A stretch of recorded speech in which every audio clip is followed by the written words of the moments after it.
Halo teman-teman, assalamualaikum warahmatullahi wabarakatuh. Balik lagi di channel saya, teman-teman, masih di Kang Yusuf.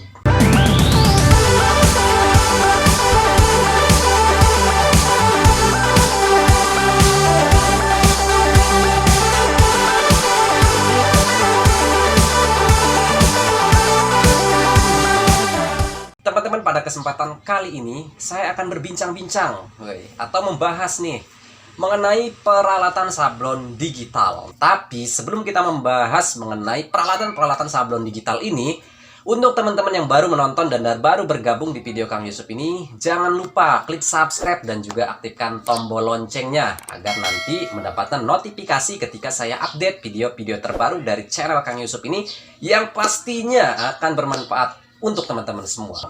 Nah, mungkin teman-teman pernah dengar ya yang namanya sablon digital. Nah, saya rasa untuk teman-teman yang mungkin saat ini masih membuka usaha percetakan ataupun usaha fotokopi, jika ingin menambah penghasilan, tidak ada salahnya untuk mencoba usaha sablon digital ini.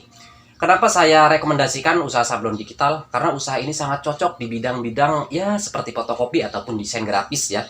Karena target market kita nantinya itu adalah anak-anak muda, anak-anak sekolah ya, khususnya anak-anak SMP, SMA itu sudah menyukai hal-hal yang unik ya, khususnya di merchandise sebagai hadiah ataupun sebagai kenang-kenangan untuk teman-teman mereka lah ya. Nah, dalam bidang usaha ini, teman-teman perlu diketahui ada beberapa peralatan yang perlu teman-teman beli, perlu teman-teman siapkan di tempat teman-teman ya. Yang pertama adalah peralatan hot press ya. Jadi peralatan hot press ini tidak bisa dipisahkan dari usaha sablon digital. Karena metode sablon digital ini kebanyakan menggunakan transfer panas, baik itu transfer paper ya, baik itu metode sublim ya, itu menggunakan teknik pemindahan dengan cara dipanaskan. Jadi hot press ini tidak bisa dipisahkan dari usaha sablon digital. Nah, jika teman-teman pengen usaha di bidang mug misalnya ya, ada mug ataupun ada gelas yang ada fotonya ya. Ini biasanya menggunakan teknik sablon sublimasi ya. Ini sama menggunakan transfer dipanaskan ya. Jadi menggunakan tinta sublim, nanti ditransfernya dengan cara dipanaskan. Nah, banyak hal yang bisa teman-teman aplikasikan menggunakan teknik sablon digital ini. Bisa menggunakan asbak, bisa menggunakan piring, bisa keramik ya. Nah, alat hot press ini juga ada yang fungsinya itu satu alat, itu 4 fungsi ya. Bisa untuk sablon kaos, bisa untuk sablon mug, topi, dan juga piring ya. Jadi ada beberapa peralatan yang memang satu alat bisa sudah mencakup semuanya ya. Ada juga yang terpisah teman-teman, ada yang terjual terpisah. Nah, untuk lebih lengkapnya kita simak saja videonya berikut ini. Di sini kita menggunakan hot press 4-in-1 yang bisa sablon gelas, mug, kaos, dan juga topi. Jangan lupa pertama yang paling dasar ya dalam penggunaan mesin ini adalah waktu. Jadi jangan lupa memberikan timer pada saat memanaskan mesin hot press ini. Yang pertama, sablon ini menggunakan teknik cutting ya. Jadi cutting ini adalah menggunakan bahan polyflex ya, yang bisa teman-teman cutting menggunakan mesin cutting stiker.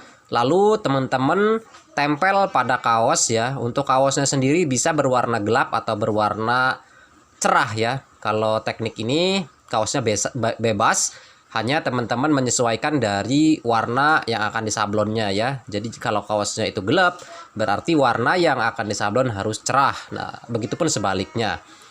Di sini adalah teknik sablon cutting ya, yang bisa menggunakan bahannya itu polyflex. Teman-teman nanti bisa dipraktekkan ataupun jika berminat usaha sablon digital bisa menggunakan metode sablon polyflex ini. Nah, ini adalah hasil akhirnya. Nah, berikutnya kita akan sablon piring. Nah, teman-teman ya, untuk menyablon piring ini kita menggunakan metode sublimasi. Jadi kita harus mencetak dulu gambarnya itu melalui printer. Setelah kita mencetak gambarnya menggunakan tinta sublim dengan printer, maka kita akan transfer menggunakan hot press juga ya. Itu kepada medianya, yaitu media piring. Nah, untuk metode ini sangat mudah sekali sebetulnya teman-teman, tapi jangan lupa juga atur waktu, set timernya sesuai dengan keinginan teman-teman ya, agar nanti panasnya itu bisa menyesuaikan dan juga bisa gambarnya itu transfer pada media piring. Nah, jadi piring sublimasi ini untuk piringnya sendiri teman-teman tidak sembarangan ya, karena piring ini teman-teman harus di coating dulu. Tanpa adanya coating atau pelapis pada media piringnya ya, ini gambarnya tidak bisa nempel. Jadi perlu diingat, untuk metode transfer gambar pada piring ini, piringnya harus di coating dulu, baru teman-teman press menggunakan alat press. Tunggu beberapa waktu sampai timernya ini detiknya berbunyi ya, baru nanti hasilnya kita akan angkat dan juga kita lihat. Nah, ini adalah cara yang paling mudah ketika teman-teman ingin menyablon piring agar bisa tertempel gambar ataupun foto-foto yang menurut teman-teman itu cukup menarik. Nah, seperti ini hasilnya ya. Bisa dilihat teman-teman ya, ini adalah hasilnya. Nah, hasilnya itu merekat pada piring ya, jadi tidak bisa dikletek gitu teman-teman. Jadi merekat menjadi satu ya. Nah, berikutnya adalah teknik sablon muk. Nah, ini yang tadi kita bahas di dalam video sebelumnya ya, bagaimana cara teknik sablon muk ini. Sama halnya adalah men-setting bagian timernya dulu ya.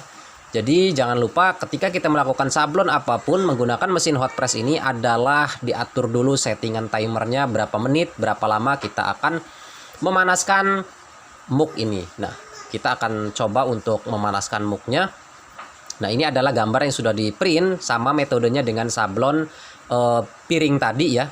Jadi kita cetak dulu menggunakan tinta sublim, lalu kita masukkan ke mesin hot pressnya, lalu kita tekan.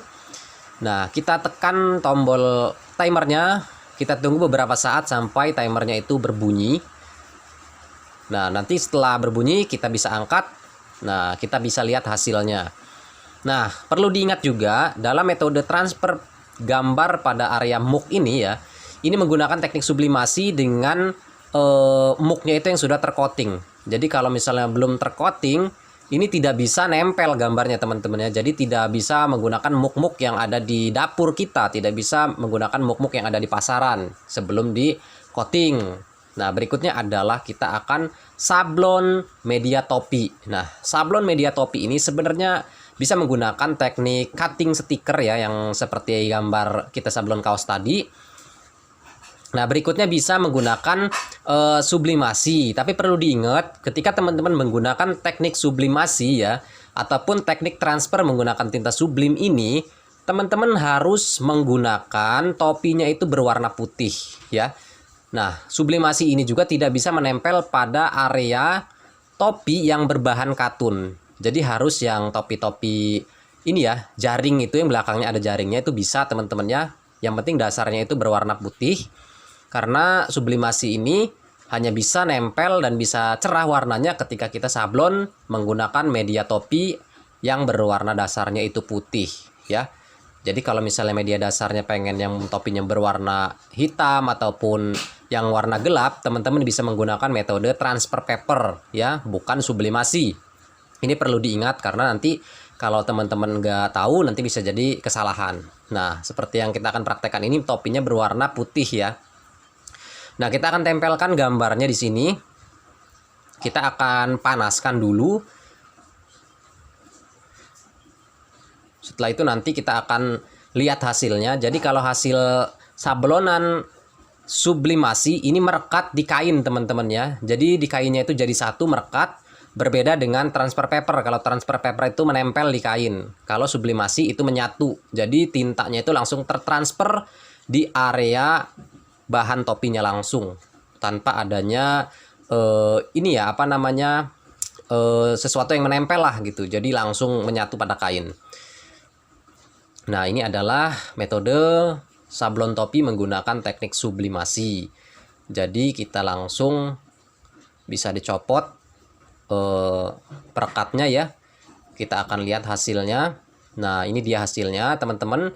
Dia menyatu pada bahannya ya, menyatu pada bahan. Jadi tidak menempel tapi menyatu langsung gitu. Nah, teknik ini bisa teman-teman coba nanti ya. Kalau teman-teman misalnya berminat pengen usaha sablon digital, bisa nanti peralatannya dilengkapi. Nah, teman-teman, setelah teman-teman melihat beberapa teknik ataupun beberapa alat sablon digital ini, pastinya jika teman-teman tertarik, silakan teman-teman cari mesinnya, siapkan alat-alatnya, dan mulailah usaha sablon digital ini. Mudah-mudahan usaha teman-teman nanti diberikan sebuah kemudahan ya, diberikan semangat yang tidak pernah padam, dan juga teman-teman selalu ulet tekun pingin belajar ya, karena ini adalah kunci satu-satunya usaha pemula yang mesti teman-teman harus terus perjuangkan. Nah, teman-teman, semoga video ini bermanfaat. Jangan lupa untuk klik subscribe dan juga aktifkan tombol loncengnya. Jangan lupa komen apa komentar teman-teman mengenai video ini. Terima kasih. Wassalamualaikum warahmatullahi wabarakatuh.